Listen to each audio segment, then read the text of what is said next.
വീട്ടിൽ നിന്ന് 35 പവന്റെ സ്വർണ്ണമാണ് കവർന്നത്. ഇപ്പോൾ അതുമായി ബന്ധപ്പെട്ട് പോലീസിന്റെ അന്വേഷണം അവിടെ പുരോഗമിക്കുകയാണ്. അതിന്റെ ദൃശ്യങ്ങൾ പ്രേക്ഷകർക്ക് കാണാൻ കഴിയും.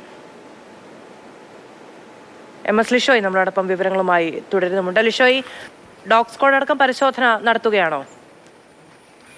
തീർച്ചയായും സ്ഥലത്ത് ഡോഗ് സ്ക്വാഡ് പരിശോധന നടത്തുകയാണ്. അതായത് ഈ വീടിൻ്റെ തൊട്ട് പുറകിലത്തെ വീടിൻ്റെ പണി നടക്കുന്നുണ്ട്. ആ പണി നടക്കുന്ന വീട്ടിൽ നിന്നുള്ള പിക്കാസ് എടുത്തുകൊണ്ടാണ് ഈ വീടിൻ്റെ ഈ ജനൽ കുത്തി തുറക്കാനായി ഉപയോഗിച്ചത്. ആ സ്ഥലത്ത് ഡോഗ് സ്ക്വാഡ് ഇപ്പോൾ എത്തി വീണ്ടും തിരികെ ആ വീടിൻ്റെ പുറകുവശത്തേക്ക്, മോഷണം നടന്ന വീടിൻ്റെ പുറകുവശത്തേക്ക് തന്നെ ഈ പോലീസ് നായ എത്തിയിരിക്കുകയാണ്. ഈ വീടിൻ്റെ ജനൽ കുത്തി തുറക്കാൻ ഉപയോഗിച്ചത് അവിടെ നിന്നുള്ള പിക്കാസ് ഉപയോഗിച്ചാണ്. അതിനുശേഷം ഇത് തിരികെ ആ വീടിൻ്റെ പരിസരത്ത് തന്നെ ഈ തുറന്നാണ് മോഷ്ടാവ് അകത്ത് കയറിയത്.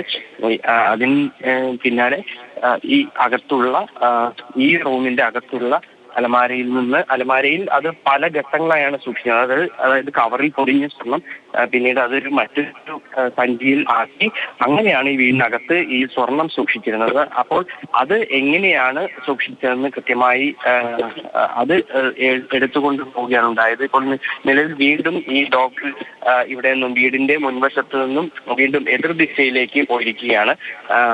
പോലീസ് വിവിധ സംഘങ്ങളായി തിരിഞ്ഞ് ഫിംഗർ പ്രിന്റ് സംഘം ഉൾപ്പെടെയുള്ള അവർ ഇവിടെ നിന്ന് ഇതിന്റെ തെളിവുകളെല്ലാം തന്നെ ശേഖരിക്കുന്നതിന് വേണ്ടിയുള്ള നടപടികൾ ഇവിടെ പുരോഗമിക്കുകയാണ്. ഈ കാണുന്ന വീട്ടിൽ നിന്നാണ് മോഷണം പോയത്. 35 പവനോളം സ്വർണമാണ് മോഷണം പോയത്. ഈ വീട്ടുകാർ ഈ 2 പേർ മാത്രമാണ് ഇവിടെ ഉണ്ടായിരുന്നത്. ഈ ഗൃഹനാഥനായ പ്രകാശനും അദ്ദേഹത്തിന്റെ ഭാര്യയും മാത്രമാണ് ഈ മോഷണം നടക്കുന്ന സമയത്ത് ഇവിടെ ഉണ്ടായിരുന്നത്. തൊട്ടടുത്ത് റെയിൽവേ ട്രാക്ക് ഉണ്ട്.